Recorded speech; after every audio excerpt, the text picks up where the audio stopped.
Hey, good morning everybody, and welcome to the vlog. I hope the start of your day is incredible. I've just been getting some temperature checks here in a bunch of different spots for this croc monitor cage because our croc monitor is going to be coming in, I think in like 3 or 4 days, something like that. So I want to get this cage all dialed in. Going to get some foliage that's on its way. Hopefully it'll be here beforehand so the animal can feel really kind of settled in. And like I had mentioned, in the next week we have so many amazing animals that are coming to hopefully get this filled up so that we're ready for the 13th, the grand opening weekend. Hopefully you guys will join us. I tell you what, guys, I'm not gonna lie to you. Today is a bad day in the sense that I made a crazy, silly, stupid mistake that I'll tell you guys about a little bit later in the vlog, but I'm actually almost embarrassed to tell you guys this, but regardless, in the meantime, we still have a lot of stuff to do today, including setting up those baby emerald tree boas in a cool place, moving a couple snakes over here, and getting a bunch of work done. So let's just have a great day together and jump into it.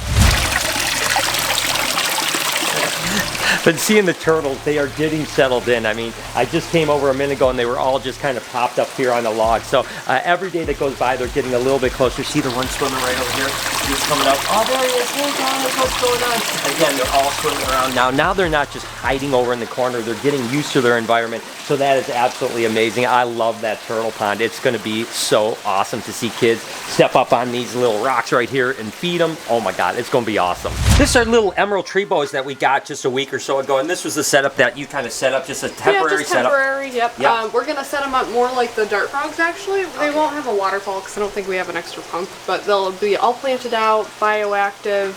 It's got a mister in here. That's awesome. So this is the enclosure right here that's going on. So Jessica's going to work on kind of setting these guys up, making them look really cool. They're going to be a really cool display here for sure. It'll be really great, again, to have them bioactive and stuff like that. So I'm going to let Jessica just kind of start working on this enclosure, and I think it's going to turn out beautiful when it's done. The first thing I'm going to do before I cut Jessica loose is actually somehow cut these and put these in there. We're going to have a couple pieces like this that will go across, giving the emerald tree boas a couple options of like getting a little closer to the light, a little bit further away, that type of thing. Now I'm going to foam them in, and I'll kind of put some bedding and some greenage on that foam so it kind of looks like it's part of the whole thing. So first thing I do is figure out how to do this, cut these up, and then install these branches. So I have to wedge these branches in here so that they stay up, and then I can actually foam them in place. When that foam dries, it's going to look really good. Not to mention I'll put some kind of coconut and some other greenage around it so it looks really good. So the first thing I want to do is just place this in here, get an idea how high up I want it. I think I want it right around that area.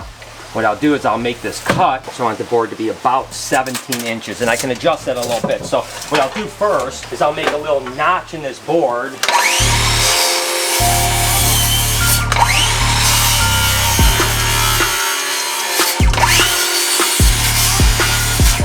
That way it holds up, and I'll go 17 inches from there, approximately.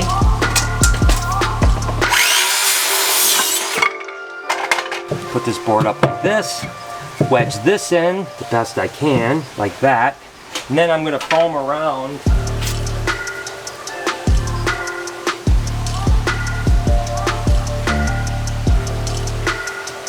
Tap like this so it kind of smooths out a little bit more natural looking. And take this bedding and just kind of sprinkle it all over the place so that way when this dries, it kind of looks almost like it's built right into the wall, right?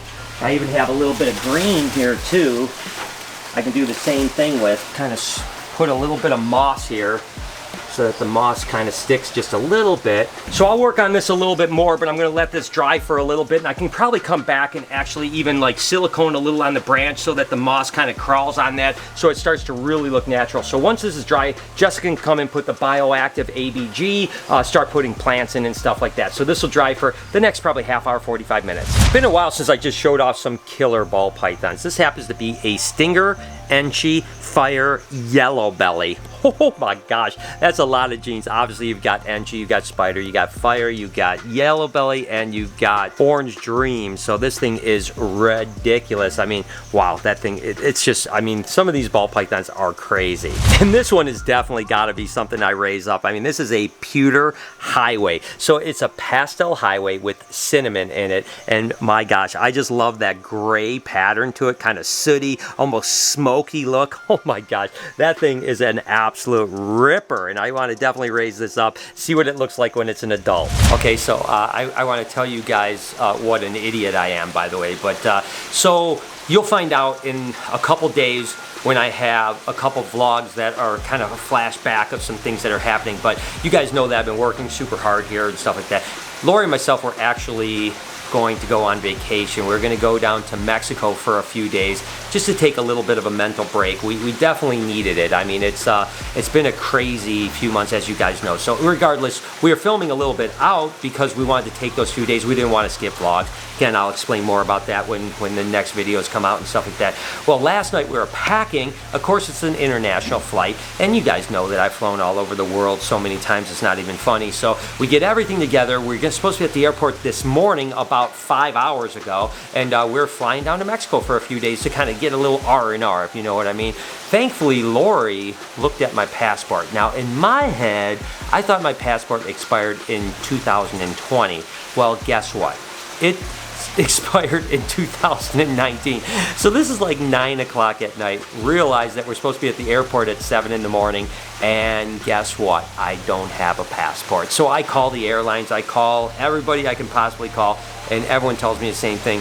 You're not getting to Mexico without a passport or an enhanced license. If you even get on the plane and somehow get there, the only thing that's going to be waiting for you in Mexico when you come through the customs is a flight back to the U.S. So I'm thinking, all right, well, I guess Lori's going on vacation without me because I don't know what else there is. So it's been a crazy, hectic time. Turns out we are actually going to still be able to go on this trip in a couple days, but it's a couple days because I got to get my passport. I was able to push back all the travel itineraries. So guys, I just wanted to share with you guys, I'm an idiot. I can't believe I did that. It's a rookie mistake. I've been traveling the world for the last 25 years. I've never made this mistake before, but in the meantime, I'm here for a couple extra days with you guys, and we will have a couple vlogs that are kind of throwbacks that I hope that you guys really enjoy. I'll be honest with you, I really like the stuff that we put out, so I think you guys are going to like it too. But we still have today and tomorrow.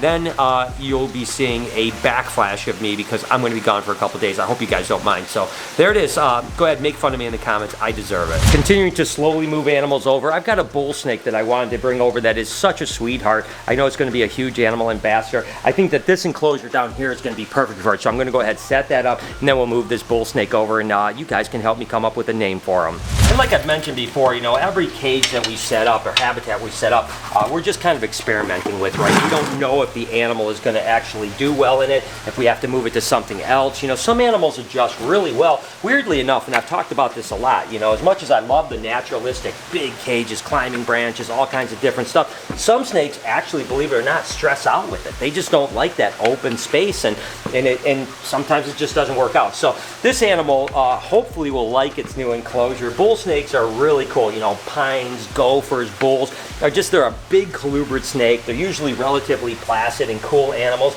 and I've been wanting to put one on display here at the Reptarium ever since we opened, so I think it's going to be really cool to give this one an actual try over here. Again, we'll do some more foliage and stuff like that. We're waiting on all our plants to come in, so should be pretty cool, but this is pretty basic setup. I'm just going to get some water in here. We'll bring him over and let him loose and just see what he does.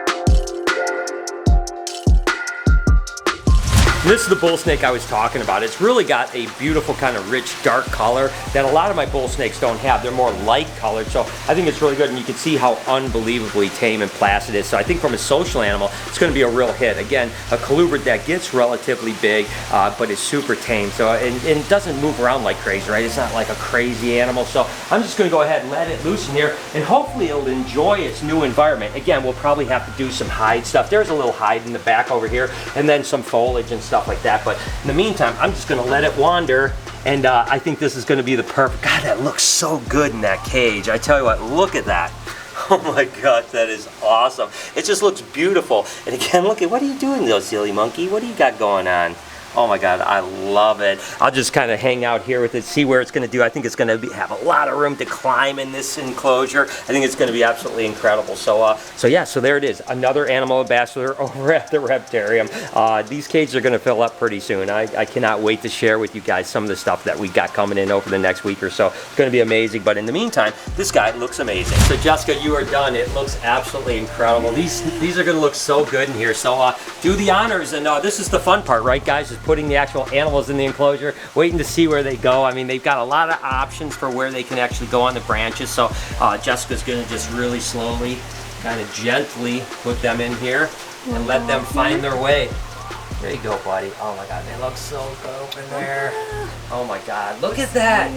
Oh my gosh, that is so cool, man. That is awesome. See if I can get her to come off here. Come on, little monkey. She's all wrapped. I know, you gotta, that's the thing about these guys. It's really, when you're dealing with the boreal snakes like emerald tree boas, green tree pythons, it's about being really gentle with them because they can actually, you can injure their spine if you just pull them off. So always keep that in mind. So we'll just very gently just kind of slide her off onto another.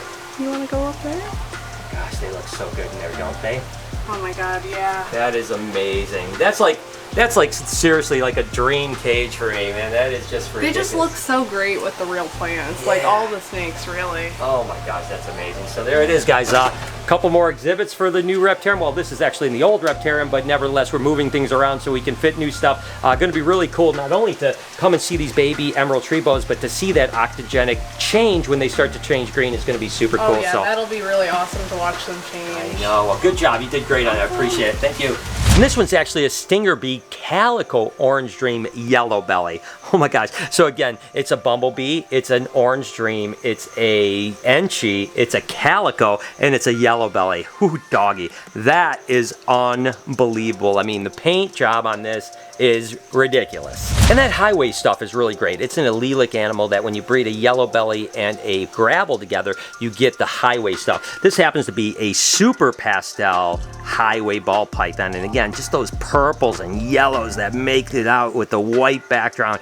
Whew, dog, I tell you what, that is a beautiful snake. And again, you know, it's really interesting because ball pythons have evolved so much over the last 25 years. I could have never imagined animals looking this amazing all that time ago. I mean, it is such an honor to just be able to be around and see the evolution of the ball python game. This is actually a Stinger Orange Dream Fire Yellow Belly. This is much like that one animal minus the calico. So all the same genes basically, just without the calico. It's amazing how much that calico really changes the appearance of these guys. This is actually a banana Enchi leopard ball python. Oh my gosh, that leopard gene and the Enchi gene mixed together with the banana gene. Who doggy? I mean, I just have to show you guys a few things. There's obviously all of these racks are insane ball pythons. I mean, we have so many cool ball pythons, but just wanted to give you a spattering of some of the things that have been blowing me away while I've been looking through today.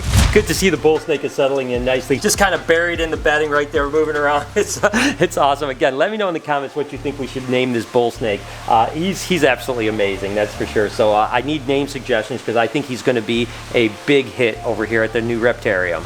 Ivy absolutely loves this enclosure. I tell you, half the day I come and just kind of watch her because it's absolutely amazing. Regardless, thank you so much for making fun of me. I hope you did because I deserve it. And hey, I get a couple extra days with my animals. I'll be honest with you, even going out, I need a break. But I don't want to be away, you know what I mean? I need the mental break. I will be all the more better for it, but my gosh, will I miss this place. And I'll miss you guys. I'll still be commenting every day, listening from afar and stuff like that. So don't worry, you guys aren't going to miss me because I'm not missing a day of the vlog. Regardless, thank you so much for understanding, and thank you so much for your support. You guys mean the world to me. Can you do me a couple favors really quick? I have a podcast channel right up in this corner here. You can subscribe to that, called Checking In. On this side, you can roll through a playlist of vlogs if you so choose. You can subscribe to the vlog channel right over here. Do me a favor, turn those post notifications on. I upload every day, but please turn them on. Have an absolutely wonderful day. Be kind to someone. I promise. I'll see you guys tomorrow.